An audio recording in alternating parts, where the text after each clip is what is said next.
بسم اللہ الرحمن الرحیم۔ رفع الفعل المضارع، فعل مضارع کا مرفوع ہونا۔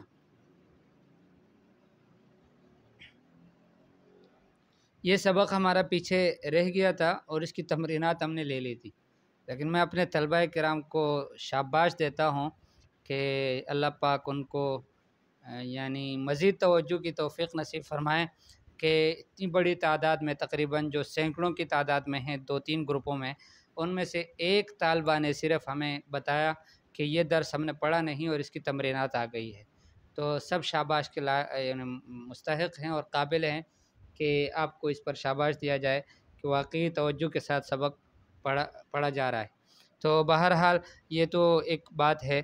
آگے یہ ہے کہ فعل مضارع مرفوع ہونا، تو ہم پہلے بھی پڑھ چکے ہیں، کہہ چکے ہیں کہ فعل مضارع کا اصل یہ ہے کہ وہ مرفوع ہوگا۔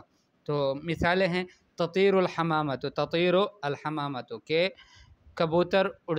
کبوتری اڑتی ہے، تو اڑتی ہے، یہ تطیر جو ہے یہ فعل مضارع ہے اور یہ مرفوع ہے۔ کیوں مرفوع ہے؟ اس لیے مرفوع ہے کہ فعل مضارع مرفوع ہوتا ہے اور اس سے پہلے نہ ادوات نصب میں سے کوئی آیا ہے اور نہ ادوات جزم میں سے کوئی آیا ہے۔ یعود المسافر، و مسافر لوٹتا ہے، تسیر السحب اور یہ بادل چلتے ہیں، ینزل المطر، بارش برستی ہے، یثور الغبار، غبار اڑتا ہے، یحکم القاضی، قاضی فیصلہ کرتا ہے۔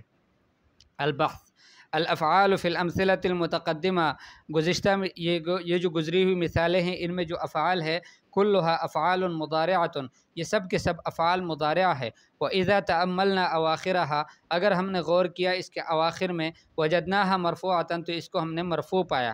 فما سبب الرفع، یہ مرفوع کیوں ہے؟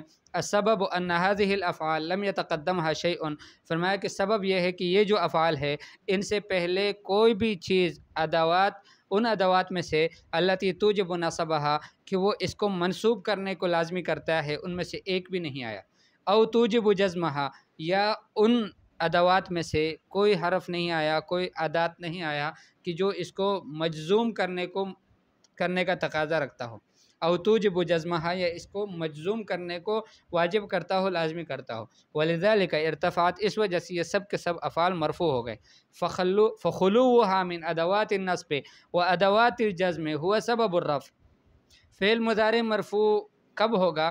فرمایا کہ اس کا خالی ہونا ادوات نصب اور ادوات جزم سے، یہی سبب ہے اس کے مرفوع ہونے کی۔ فعل مضارع اس لیے مرفوع ہے کہ اس میں ادوات نصب نہیں ہے، ادوات جزم نہیں ہے۔ جب ادوات نصب جو 4 حروف ہیں ان میں سے ایک آ جائے اس سے پہلے، تو اس کی وجہ سے وہ منصوب بن جاتا ہے۔ ادوات جزم جو 3 حروف ہے ان میں سے ایک آ جائے تو اس کی وجہ سے وہ فعل مضارع مجزوم بن جاتا ہے، لیکن وہ دونوں اقسام میں سے کوئی ادات، کوئی حرف نہیں آتا تو پھر یہ مرفوع رہتا ہے۔ یہی سبب ہے اس کے مرفوع رہنے کی۔ القاعدہ یرفع الفعل المضارع، فعل مضارع مرفوع کیا جاتا ہے اذا لم تسبقه ادات من ادوات النصب او الجزم، کہ اس سے پہلے جب نہ آیا ہو ادوات نصب میں سے کوئی ادات یا ادوات جزم میں سے کوئی ادات۔ تمرینات، یا اللہ، عین الافعال المضارعة المرفوعة في الجمل الآتیہ وبین سبب رفعها، افعال مضارعہ مرفوعہ کی تعین کرو آنے والی جملوں میں، وبین سبب رفعها، اور اس کے مرفوع ہونے کے سبب کو بیان کرو۔ یود علی ان یلعب بالکرہ، علی چاہتا ہے، پسند کرتا ہے کہ وہ گیند سے کھیلے۔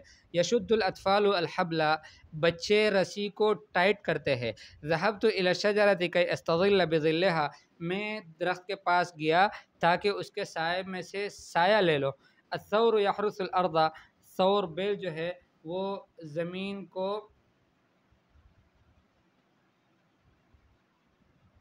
کو جو الٹتا ہے، ان کاشتکاری کے لیے جو زمین تیار کی جاتی ہے وہ کرتا ہے، اس عمل کو حراست کہتے ہیں، اس کا اردو نہیں آتا۔ الکلب یحرس المنازل والمزارع، فرمایا کہ کتا جو ہے وہ چوکیداری کرتا ہے گھروں کی بھی اور کھیتوں کی بھی۔ علیک ان تسمع النصیحہ، آپ کو چاہیے کہ آپ نصیحت کو سن لو۔ احب الولد، میں اس بچے سے پیار کرتا ہو، الذی یحرس علی نظافت ثیابہ، کہ جو بچہ اپنے کپڑوں کی صفائی کا حریص ہو، اس کا خیال رکھتا ہو۔ الاکل الکثیر یفسد المعدۃ، کہ زیادہ کھانا معدے کو خراب کر دیتا ہے۔ تسقط اوراق الاشجار فی الخریف، درختوں کے پتے موسم خزاں میں گرتے ہیں۔ یستفید الانسان من قراءۃ الکتب، انسان مستفید ہوتا ہے کتابوں کی قراءت سے، اس کے پڑھنے سے۔ اتمم الجمل الآتیہ بوضع فعل مضارع مرفوع فی الامکنۃ الخالیہ، آنے والے جملوں کو مکمل کر لو کس طرح سے کہ فعل مضارع مرفوع کو رکھ لو خالی جگہوں میں۔ الفلاح، تو کیا کرتا ہے الفلاح؟ القطن، القطن کہتے ہیں روئی کو۔ القط بلی، الفأر چوہا۔ الحلاق، حلاق کا معنی نائی۔ الشعر سر کے بال۔ التاجر تاجر۔ البن بن، بن کا پہلے ہم پڑھ چکے ہیں کہ وہ دانے ہوتے ہیں چھوٹے چھوٹے جس کو پیسا جاتا ہے اور اس سے پھر وہ کافی بنائی جاتی ہے۔ المرأۃ عورت۔ الجرۃ گڑا۔ العوض، العوض یہ مرغابی، فی النہر نہر میں۔ البستانی بستانی یعنی مالی، باغ کا رکوالا۔ الشجر درخت۔ الولد بچہ۔ المصباح لائٹ۔ الخادم خادم۔ المائدۃ دسترخوان۔ البنت بچی۔ الوردۃ یعنی الوردۃ یا الوردۃ وہ جو ہے پھول۔ کون 5 جمل تبتدئ كل واحدة منها بفعل مضارع مرفوع، 5 جملے بناؤ کہ جن میں سے ہر ایک فعل مضارع مرفوع سے شروع ہوتے ہوں۔ کون 5 جمل، 5 جملے بناؤ یتوسط كل منها کہ ان میں سے ہر ایک کے بیچ میں آیا ہو فعل مضارع مرفوع۔ ٹھیک ہے، انشاءاللہ یہ آگے والے تمرینات گزشتہ دن کے سبق میں ہم پڑھ چکے ہیں، اس کو دہرانے کی ضرورت نہیں ہے۔ ٹھیک ہے، اس کو وہیں پر دیکھ لیں، اور پھر جو ہے کل سے انشاءاللہ کانا اور اخوات کانا کو پڑھیں گے۔ السلام علیکم ورحمۃ اللہ وبرکاتہ۔